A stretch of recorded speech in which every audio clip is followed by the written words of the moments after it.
In the heart of a small African village, nestled between the rolling hills and shaded by ancient baobab trees, there lived a young man named Kofi. Kofi was known throughout the village for his strength, his good nature, and his loyalty to his family. He had a reputation as a hardworking farmer, tending to his fields with dedication. But like many others, Kofi had a burden he carried with him, a burden that many in the village might never understand. Kofi had fallen deeply in love with a woman named Adwa, a beautiful and spirited girl from a neighboring village. They had known each other since childhood, and their families were closely tied. In the beginning, their love was like the rich, fertile soil of the land, warm, promising, and full of potential. But over time, Adwa's desires began to grow, and Kofi found himself struggling to meet them. Adwa wanted a life beyond the fields, beyond the village, a life of adventure, luxury, and independence. She spoke of leaving the village to see the world,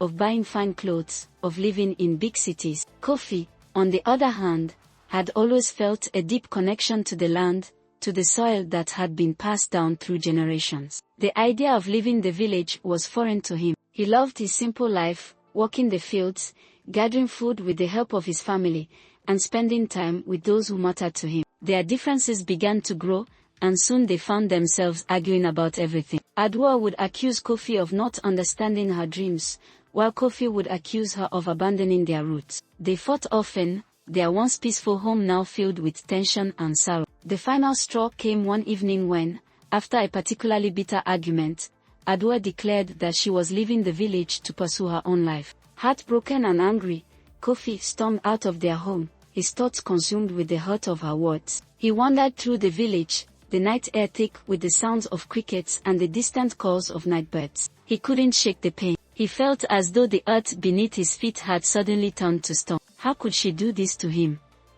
How could she live the life they had built together, their shared memories, their shared dreams?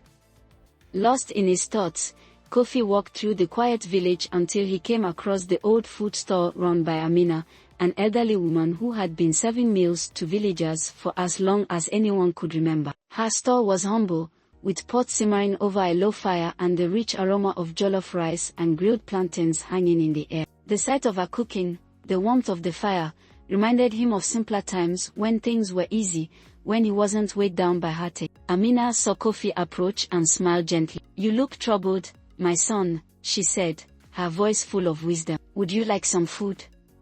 It might help calm your spirit." Kofi nodded, grateful for the kindness. He sat down on the bench next to the fire, the warmth from the flames giving him a moment of peace. Amina served him a plate of jollof rice with a side of fried fish, and as he ate, he felt his anger and frustration slowly begin to ease. The food was comforting, grounding him in the present moment. But as he ate, his thoughts drifted back to Adwa. He couldn't understand why she had to leave, why she couldn't see how much he had loved her, how much he had tried to make her happy. He was still angry, still confused. Just then, a young girl named Amara, who had been living on the streets for some time, walked by. She was a familiar face in the village, though her life was far from easy. Often as a child, Amara had been forced to fend for herself, often seen begging for food at the marketplace or hiding in the shadows. She had no family, no home, and no place to go, and yet there was something about her, a quiet strength, a resilience,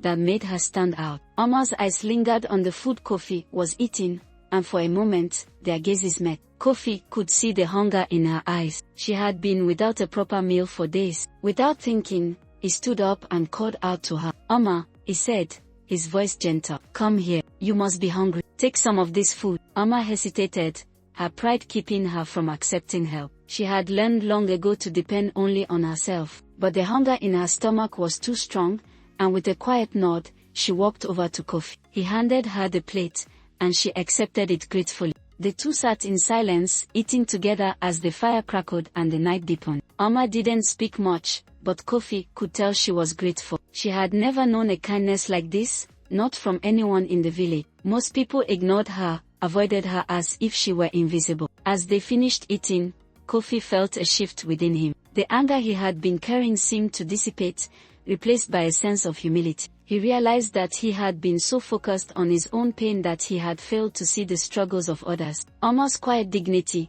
her ability to survive despite her hardships, reminded him of the strength that lay within the human spirit. And for the first time that evening, he felt a sense of peace. "I should go," Amara said, her voice soft. She stood up, brushing the dirt from her tattered clothes. "Thank you for the food." Kofi nodded, but something in him wanted to say more. "Amara," he called, stopping her. "You don't have to leave. If you ever need help, you can come to me. My family, we have enough to share." Amara looked at him, her eyes wary, but something flickered in her gaze, perhaps a glimmer of hope. "Thank you, Kofi," she said simply, before walking away into the night. Days passed, and Kofi tried to focus on his work. He spent hours in the fields, his hands moving automatically, but his mind often wandered back to the evening he had shared with Amara. He found himself thinking more and more about her strength, her resilience, her quiet grace. And he began to see things differently. It was a few weeks later when Kofi encountered Amara again,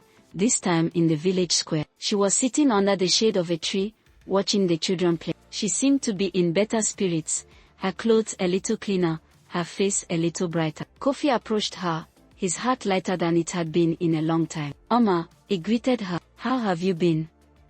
"I'm doing better," she replied, offering him a small, sincere smile. "The kindness you showed me that night, it changed things. I'm starting to feel like maybe things can be different." Kofi smiled back, feeling a warmth spread through him. "I'm glad to hear that." Their conversation continued, and it was then that Kofi realized something important. His pain over Adua's departure, the anger that had clouded his heart for so long, was starting to fade. In its place was something new, a deep sense of gratitude for the small moments of connection, for the people around him, for the village that had shaped him. Over time, Kofi and Amara developed a friendship. He continued to help her, offering her work on his farm and giving her a place to stay when the weather was bad. As the seasons changed, so did their bond. Kofi learned that sometimes, the things we are searching for are love, peace, purpose, come not from what we expect, but from the most unlikely places. And so, as the years passed, Kofi's life became one of fulfillment.